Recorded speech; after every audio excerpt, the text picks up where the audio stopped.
Hi friends, welcome to VRA cooking channel. ఈరోజు recipe వచ్చి గులాబ్ జామున్ ఎలా చేయాలో చూపిస్తున్నాను. సాఫ్ట్గా జ్యూసీగా ఎలా చేయాలో చూద్దాం. ముందుగా ఒక ప్లేట్ తీసుకొని 2 కప్పుల దాకా గులాబ్ జామ్ పౌడర్ వేసుకోవాలి. వేసుకున్న తర్వాత ఇందులోకి కొంచెం కొంచెం పాలు వేసుకుంటూ ఇక్కడ నేను చూపించిన విధంగా పిండిని కలుపుకోవాలి. మరీ గట్టిగా కలుపుకోకూడదు. నీళ్ళ బదులు పాలు వేసుకుంటే గులాబ్ జామ్ అనేది మృదువుగా వస్తాయి. ఇలా పిండి మొత్తం బాగా కలిసే విధంగా కలుపుకున్న తర్వాత కొంచెం చేతికి నెయ్యి అప్లై చేసుకొని ఇంకోసారి బాగా కలుపుకోవాలి.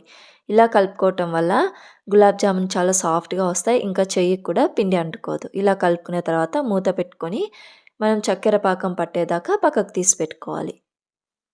నెక్స్ట్ పాకాన్ని ప్రిపేర్ చేసుకోవాలి. 2 కప్పుల దాకా పిండి ఉంది కాబట్టి ఇక్కడ 4 కప్పుల దాకా చక్కెర వేసుకోవాలి. అలాగే 4 కప్పుల దాకా వాటర్ వేసుకోవాలి. ఎన్ని కప్పులైతే చక్కెర వేసుకుంటామో అన్ని కప్పుల వాటర్ వేసుకోవాలి. అలాగే ఒక కప్పుకి 2 కప్పుల షుగర్ వేసుకోవాలి.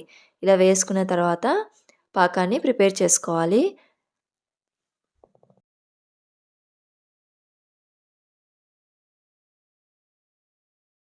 చక్కెర మొత్తం కరిగి ఒక 3 మినిట్స్ అలా అయిన తర్వాత ఇందులోకి ఒక 2 యాలక్ బుడ్డల పొడి వేసుకోవాలి. వేసుకొని ఇంకోసారి కలుపుకొని చక్కెర పాకాన్ని ప్రిపేర్ చేసుకోవాలి. నాకు ఈ పాకం చేసుకోవడానికి 5 to 6 మినిట్స్ పట్టింది.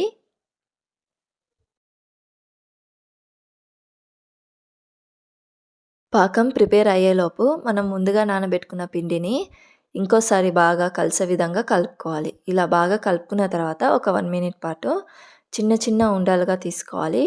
తీసుకొని రౌండ్గా చేసుకోవాలి.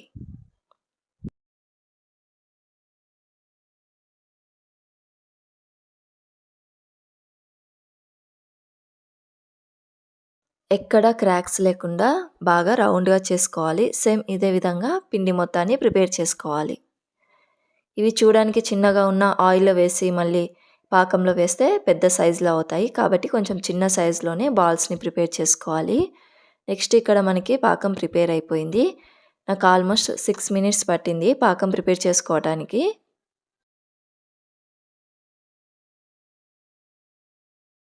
మనం ముందుగా ప్రిపేర్ చేసుకున్న బాల్స్ని డీప్ ఫ్రై చేసుకోవడానికి ఆయిల్ వేసుకొని ఆయిల్ హీట్ అయిన తర్వాత ఈ బాల్స్ని అందులోకి వేసుకోవాలి. ఎన్ని వీలైతే అన్ని వేసుకొని కలుపుకుంటూ గోల్డెన్ కలర్లోకి వచ్చేదాకా డీప్ ఫ్రై చేసుకోవాలి.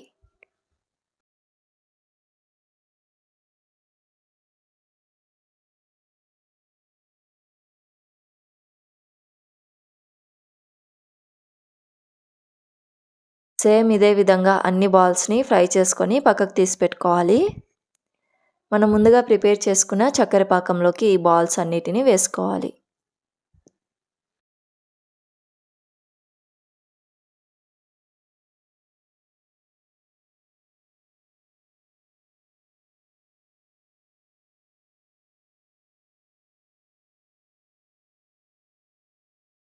మనం ప్రిపేర్ చేసుకున్న బాల్స్ అన్నిటిని ఇందులోకి వేసుకొని చక్కెర పాకం మొత్తం పట్టే విధంగా ఒకసారి కలుపుకున్న తర్వాత మూత పెట్టుకొని ఒక గంట సేపు అలా వదిలేసి సర్వ్ చేసుకొని తింటే ఎంతో టేస్టీ అయిన గులాబ్ జామ్ రెడీ.